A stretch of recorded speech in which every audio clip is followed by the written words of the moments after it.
Good morning, students. Today's topic is economic activity by man and woman. Like Vilas and Sakal, people have been engaged in various activities. We saw that Vilas sold fish and Sakal got a job in the firm. विलास और शकल की तरह बहुत सारे लोग बहुत सारी activities में इंगेज्ड रहते हैं। अलग अलग लोग अलग अलग एक्टिविटीज़ करते हैं। बिल्कुल वैसे ही जैसे विलास क्या करता है, मछली बेचता है, और शकल को जॉब मिल गई है प्राइवेट फर्म के अंदर।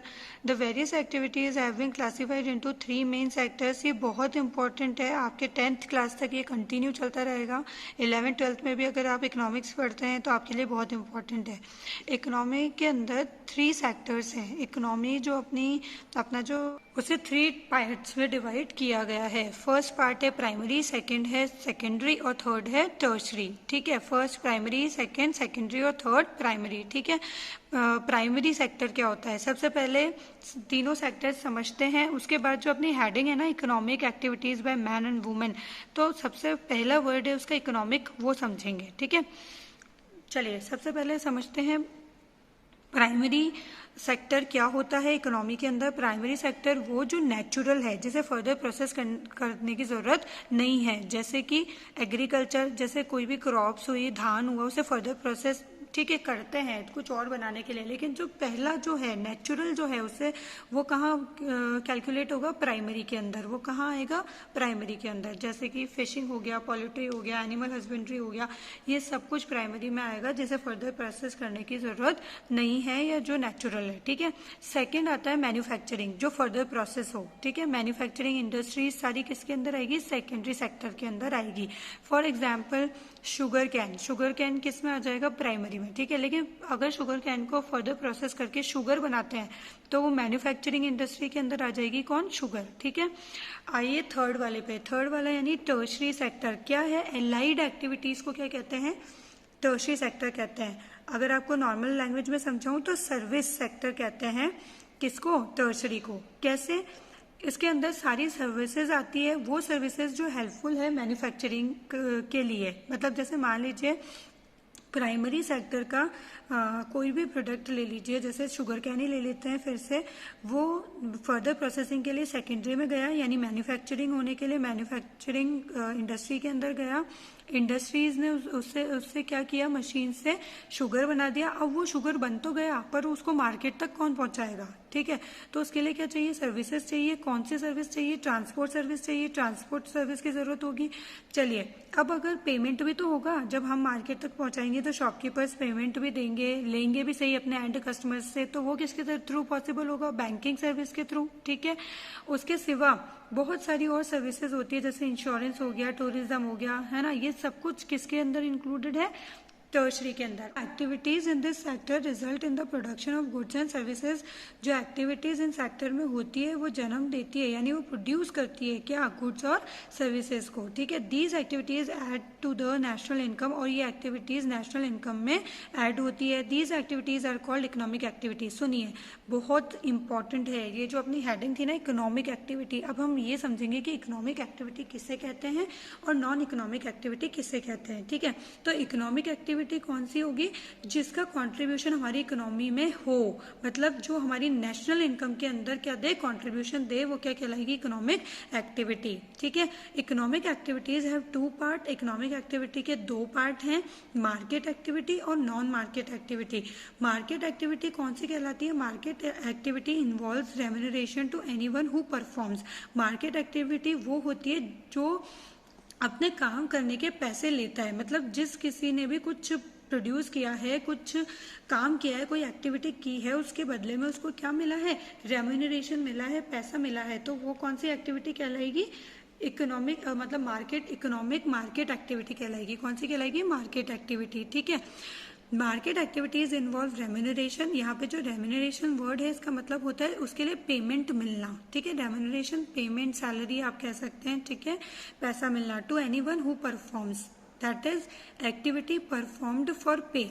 वो हर एक्टिविटी जिसके लिए इंसान को पेमेंट मिले, प्रॉफिट के लिए करे, पैसों के लिए करे, वो कौन सी एक्टिविटी कहलाती है, market activity. These include production of goods, और इसके अंदर इंक्लूड है गुड्स का प्रोडक्शन या सर्विसेज का प्रोडक्शन, इंक्लूडिंग गवर्नमेंट सर्विसेज में भी इन्हीं के अंदर आती है। क्यों? क्योंकि वो भी लोग किसके लिए करते हैं? पेमेंट के लिए। ऑब्वियसली हर वो काम जिसके बदले में आपको पेमेंट मिले, या हर वो काम जो आप प्रॉफिट मोटिव से कर रहे हैं या पेमेंट के लिए कर रहे हैं, सैलरी के लिए कर रहे हैं, पैसों के लिए कर रहे हैं, वो किसके अंदर आएगी? मार्केट एक्टिविटी में। जबकि नॉन मार्केट एक्टिविटी कौन सा होती है? वो होती है जहाँ पर non market activities are the production for self consumption, जहाँ पर क्या होता है? सेल्फ कंजप्शन होता है। मतलब वो एक्टिविटी जो आप खुद के लिए कर रहे हैं, खुद की फैमिली के लिए कर रहे हैं, या out of love and affection कर रहे हैं। मतलब वो एक्टिविटी जो आप प्रॉफिट मोटिव से नहीं कर रहे हैं, बल्कि वो आप अपनी निजी कंजप्शन के लिए, अपने सेल्फ कंजप्शन के लिए, या अपनी फैमिली रिलेटिव्स के लिए लव और अफेक्शन के कारण कर रहे हैं, जिसका आपको कोई पेमेंट नहीं मिलता, तो वो क्या कहलाती है? नॉन इकोनॉमिक एक्टिविटी है, non market activity you can say. ठीक है, इसका एक एग्जाम्पल भी यहाँ दिया है। These can be consumption and processing of primary product and own account production of fixed assets. देखिए एक्टिविटी पे आइए। जैसे इसका एक एग्जाम्पल नीचे आपको दिया हुआ है, उससे पहले हम एक एक्टिविटी देख रहे हैं। विजिट अ विलेज और कॉलोनी, या तो आप कोई पास के गांव में या कॉलोनी में विजिट कीजिए, ठीक है, to your residential area and note down and the various activities undertaken by the people. और देखिए कि लोग कितनी एक्टिविटीज़ करते हैं उस कॉलोनी में या उस विलेज में। If this is not possible, और अगर आप ये नहीं आपके लिए पॉसिबल हो पा रहा है कि आप पास के विलेज या कॉलोनी में जाएं, तो अपने नेबर से ही पूछिए। Ask your neighbour what is their profession, कि उनका क्या प्रोफेशन है। In which of 3 sectors will you categorise their work. और जो ये 3 कैटेगरीज हमने पढ़ी है, प्राइमरी, सेकेंडरी और टर्शरी, उनका काम किसके अंदर आता है, ये आप देखिए, उसे कैटेगराइज कीजिए। Say whether these activities are economic, और देखिए कि क्या ये नीचे दी गई जो एक्टिविटीज़ है, क्या ये इकोनॉमिक है या नॉन इकोनॉमिक है। मतलब ये कह रहा है कि नीचे आपको कुछ एक्टिविटीज़ बताई गई हैं, ये इकोनॉमिक है या नॉन इकोनॉमिक है, ये बताइए। क्योंकि आप ऊपर दोनों में डिफरेंस जान चुके हैं। इकोनॉमिक एक्टिविटीज़ कौन सी होती है? जो प्रॉफिट मोटिव के लिए हो, ठीक है, और नॉन इकोनॉमिक वो होती है जो आउट ऑफ लव अफेक्शन हो, सेल्फ कंजप्शन या फैमिली के लिए हो। ठीक है, देखिए फर्स्ट है Vilas sells fishes in the village market. Vilas जो है विलेज मार्केट में मछली बेचता है, तो इसके बदले में से पैसा मिलेगा कि नहीं मिलेगा? यस, ठीक है। तो ये कौन सी एक्टिविटी हुई? इकोनॉमिक। ये कौन सी हुई? इकोनॉमिक, क्योंकि ये प्रॉफिट मोटिव के लिए है, ये पेमेंट के लिए है, इसके बदले में से रेम्यूनरेशन मिल रहा है। Vilas cooks food for his family.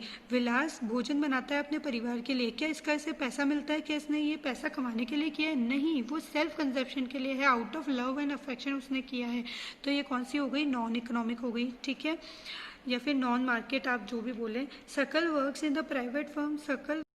सकल प्राइवेट फर्म में काम करता है, तो उस वहाँ से भी उसे पेमेंट मिलती है, तो वो भी कौन सी हुई? इकोनॉमिक हुई, ठीक है। Sakal looks after his younger brother and sister. वो out of love and affection अपने ब्रदर और सिस्टर का ख्याल रखता है, उसके उसे कोई पैसे नहीं मिलते हैं या प्रॉफिट मोटिव नहीं है उसका, तो ये क्या हुई? Non economic. Is it clear? Due to historical and cultural reasons, there is a division of labor between man and woman in the family. देखिए हमारे यहाँ के कल्चर के कारण यहाँ पर जो मतलब काम है वो मैन और वुमेन का फैमिली के अंदर डिवाइड हुआ है, या एक तरीके से मान लीजिए कि हमारी मानसिकता है। Women generally look after domestic courses. औरतें ज़्यादातर अपना डोमेस्टिक कोर्स देखती है, यानी घर संभालती है। And man works in the field. और मैन क्या है? बाहर की दुनिया, यानी बाहर काम करने जाता है, पैसा कमा के लेकर आता है, ठीक है।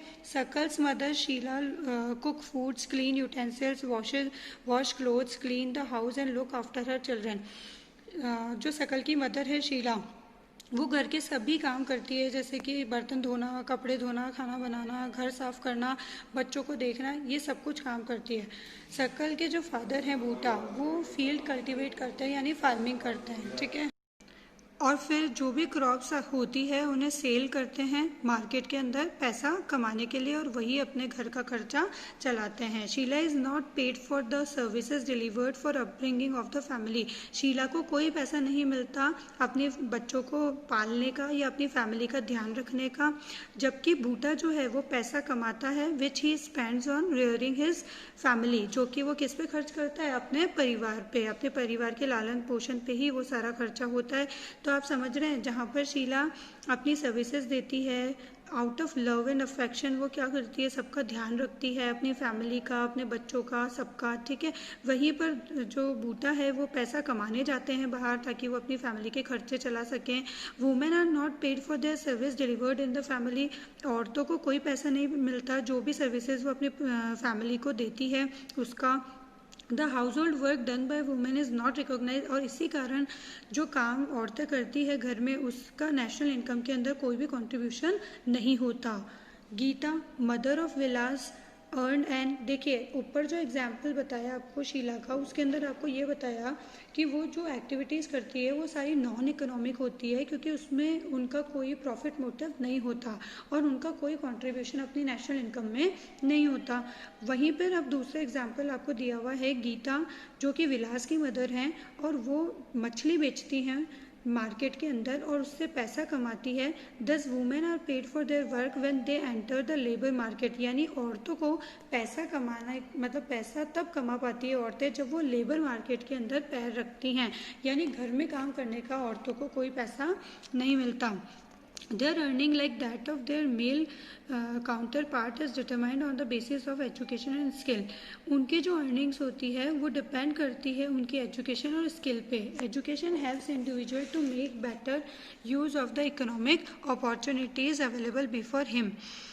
पढ़ाई से इंसान जो है अपने लिए बेटर अपॉर्चुनिटीज़ ढूंढ लेता है या ज़्यादा अपॉर्चुनिटीज़ मिलती है एक पढ़े लिखे इंसान को to make better use of the economic opportunities available before him. Education and skill are the major determinants of the earning of any individual in the market. किसी भी इंसान के जो अर्निंग है वो किस पे डिपेंड करेगी, उसकी पढ़ाई पे और उसकी कौशलता यानी उसकी स्किल्स के ऊपर कि वो कितना स्किलफुल है। A majority of women have meagre education and low skill formation. ज़्यादातर मैक्सिमम जो लेडीज़ हैं उनकी एजुकेशन बहुत ही कम है और उनकी स्किल फॉर्मेशन भी इसी वजह से कम है, मतलब उनकी जो स्किल्स हैं वो भी कम हैं कंपैरेटिवली बॉयज़ के, और उनकी जो एजुकेशन है वो भी कम है। Women are paid low compare to man, और औरतों को मैन के कंपैरिजन में क्या किया जाता है, कम पेमेंट दिया जाता है। Most women work where job security is not there. ज़्यादातर औरतें वहाँ काम करती है जहाँ पे जॉब सिक्योरिटी ही नहीं है। वेरियस एक्टिविटीज़, देखिए इसमें आपको ये समझाया गया है कि किस तरीके से, देखिए जो हेडिंग थी हमारे पैराग्राफ की, economic activities by man and women, कि किस तरीके से इकोनॉमिक एक्टिविटी मैन और वुमेन द्वारा की जाती है, उसमें क्या क्या फ़र्क हैं, क्या क्या डिफरेंसेस होते हैं। तो सबसे पहला डिफरेंस आपको यहाँ क्या बताया है कि एक तो एजुकेशन और स्किल पे बेस्ड करता है, दूसरा ये बताया है कि औरतों को आदमियों के कंपैरिजन में कम पेमेंट दिया जाता है क्योंकि जो लेडीज़ होती हैं उनकी स्किल और एजुकेशन आदमियों के कंपैरिजन में कम होती है जेंट्स के, ठीक है। Most are paid low compare to man. Most women work where job security is not there. Various activities relating to legal protection is meagre. बहुत सारी ऐसी एक्टिविटीज़ जहाँ पे लीगल प्रोटेक्शन नहीं होता वहाँ काम करती हैं। एम्प्लॉयमेंट इन दिस सेक्टर, मतलब कहने का जो औरतें पढ़ी लिखी नहीं होती है, ठीक है, तो जो वो लेबर वर्क करती है उससे उसको कम पैसा मिलता है, वहाँ पर उसकी जो जॉब सिक्योरिटी है या फिर लीगल प्रोटेक्शन है वो भी कम मिलती है, ठीक है। Various activities employment in this sector is characterised by irregular and low income. इन सेक्टर्स में ज़्यादातर जो एम्प्लॉयमेंट है वो बहुत इरेगुलर होते हैं और उनकी जो इनकम है वो भी बहुत कम होती है। इस सेक्टर के अंदर बेसिक फैसिलिटीज़ की भी डेप्रीविएशन होती है, यानी वो नहीं होती, एब्सेंस होती है, अवेलेबल नहीं होती बेसिक फैसिलिटीज़ भी, जैसे कि मैटरनिटी लीव, ठीक है, children care and other social security systems भी इनको अवेलेबल नहीं होते। जो लेबर वर्क्स ये वुमेन करती है जो कि कम पढ़ी लिखी होती हैं या जो स्किलफुल नहीं होती है। However women with high education, हालांकि जो वुमेन्स हैं जिन्होंने हायर एजुकेशन लिया है या जो कि स्किल फॉर्मेशन में बहुत अच्छी हैं, आर पेड एट पार, उन्हें बिल्कुल मैन जितना ही पैसा मिलता है, उनको उतना ही पे मिलता है जितना कि एक मैन को मिले, एक मेल को मिले।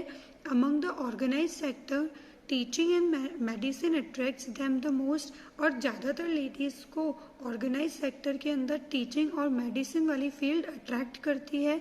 सम women have entered administrative and other service including job, हालांकि कुछ जो औरतें हैं वो एडमिनिस्ट्रेटिव सर्विसेज भी ज्वाइन करती हैं that need high level of scientific and technological competence, जिसके अंदर ज़्यादातर साइंटिफिक और टेक्नोलॉजिकल कॉम्पिटेंस वाली पढ़ाई चाहिए होती है, हाई लेवल की पढ़ाई चाहिए होती है. Ask your sister or your classmate what she would like to take up as career. अपनी जो सिस्टर हैं या आपकी कोई क्लासमेट हैं तो उनसे पूछिए कि वो क्या पसंद करेंगी अपने करियर में, मतलब अपना करियर किस में बनाना पसंद करेंगी. What she would like to take up as a career. ठीक है, करियर के लिए वो किसको चुनना पसंद करेंगी, कैसी जॉब को चुनना पसंद करेंगी. आप समझ चुके हैं कि किस तरीके से जो एम्प्लॉयमेंट है जो एजुकेशन है वो किस तरीके से अफेक्ट करती है एम्प्लॉयमेंट को. आप समझ चुके हैं कि एजुकेशन स्किल्स कितनी ज़रूरी है अपनी पोजीशन के लिए, अपने पैसे के लिए, अपनी हर एक चीज़ के लिए बहुत ज़्यादा ज़रूरी है अगर आप फील्ड में जाके काम करना चाहते हैं, पैसा कमाना चाहते हैं तो. ठीक है, थैंक यू.